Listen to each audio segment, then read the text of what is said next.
आज का article the Hindu में प्रकाशित लेख पश्तून क्षेत्र की भू राजनीति से संबंधित है। आइए जानते हैं कि यह चर्चा में क्यों है। हाल ही में अफगानिस्तान में अमेरिकी विशेष दूत द्वारा भारत से तालिबान के साथ राजनीतिक वार्ता करने का आह्वान किया गया तथा तालिबान ने भी भारत के साथ संबंधों को बढ़ाने के संकेत दिए हैं। चलिए इससे संबंधित मुख्य बिंदु जानते हैं। हाल के वर्षों में अफगानिस्तान में तालिबान के प्रभावी नियंत्रण वाले क्षेत्रों का विस्तार हुआ है। अमेरिका द्वारा अफगानिस्तान में अपनी सेनाओं में कमी करने की योजना की घोषणा तथा तालिबान के साथ शांति समझौते पर हस्ताक्षर करने के बाद तालिबान की भूमिका में लगातार वृद्धि हुई है। भारत को तालिबान से बातचीत के स्थान पर पश्तून क्षेत्र पर ध्यान देने की आवश्यकता है, क्योंकि वर्तमान में उत्तर पश्चिमी उपमहाद्वीप की भू राजनीति को निर्धारित करने में यह प्रमुख भूमिका निभा सकता है।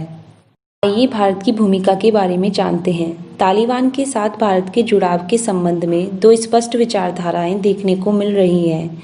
एक वे जो तालिबान से भारत के जुड़ाव का समर्थन करते हैं, उनका मानना है कि भारत को दिल्ली अफगान राजनीति में इतनी महत्वपूर्ण ताकत को नज़रअंदाज नहीं करना चाहिए, जबकि दूसरे वे जो तालिबान से भारत के जुड़ाव का विरोध करते हैं, उनका मानना है कि भारत को तालिबान से संबंध स्थापित कर अंतर्राष्ट्रीय राजनीति में पड़ने की कोई आवश्यकता नहीं है। इसलिए तालिबान के साथ एक संवाद स्थापित करना एक सामरिक मुद्दा है, जिसमें संवाद की जुड़ी अनेक शर्तों का ध्यान रखना होगा। चलिए पश्तून के महत्व को निर्धारित करने वाले मुद्दों को जानते हैं। पहला, कई जातीय समूह के बीच एकता का निर्माण करना। अफगानिस्तान में कई निर्जातीय समूह हैं, अतः सभी के लिए हितों का ध्यान रखना अति महत्वपूर्ण है। अफगानिस्तान के बड़े अल्पसंख्यक समूह में ताजिकों की संख्या 27%, हज़ारा की संख्या 9% तथा उज़्बेकों की जनसंख्या 9% है। अपनी निर्जातीय भिन्नता के कारण काबुल विगत 4 दशकों से आंतरिक असंतुलन का सामना कर रहा है। इस प्रकार यदि काबुल में तालिबान प्रमुख राजनीतिक भूमिका निभाता है तो यह समस्या और तीव्र हो सकती है। दूसरा, तालिबान और अन्य अल्पसंख्यकों के बीच संबंध।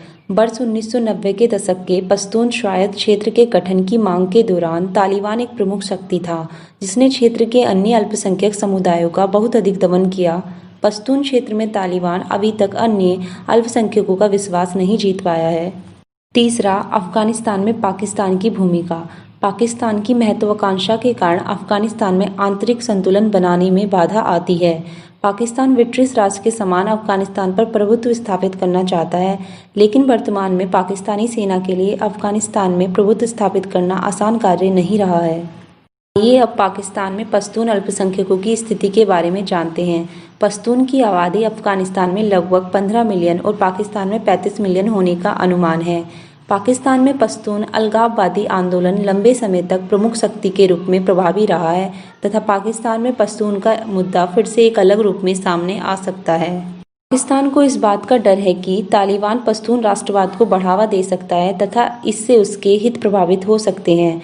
यहाँ ध्यान देने योग्य यह है कि काबुल डुरंड रेखा को इस शर्त पर मान्यता प्रदान करने को सहमत हुआ था कि पहले इस्लामाबाद को अपने सीमा क्षेत्र में रह रहे पश्तून लोगों को स्वायत्तता प्रदान करनी होगी। चलिए पश्तूनिस्तान में भारत की भूमिका को जानते हैं। भारत ने कूटनीतिक तरीके से बलूचिस्तान, पश्तूनिस्तान तथा पूर्वी पाकिस्तान की भू राजनीति का उपयोग पाकिस्तान को चुनौती देने में करता आया है। भारत डुरंड रेखा के चारों ओर एक सामरिक संतुलन को बनाकर क्षेत्र में शांति व्यवस्था को स्थापित करना चाहता है। वस्तुतः हम कह सकते हैं कि अफगानिस्तान सीमाओं पर पाकिस्तान द्वारा व्यापक सैन्य और राजनीतिक निवेश के बावजूद पाकिस्तान की पश्चिमी सीमाओं पर सुरक्षा चुनौतियों का समाधान नहीं हो पाया है। यदि अफगानिस्तान पाकिस्तान के पश्तून आंदोलन फिर से प्रभावी होता है तो इससे भारत के भी हित प्रभावित होंगे। आज का आर्टिकल यहीं समाप्त होता है। धन्यवाद।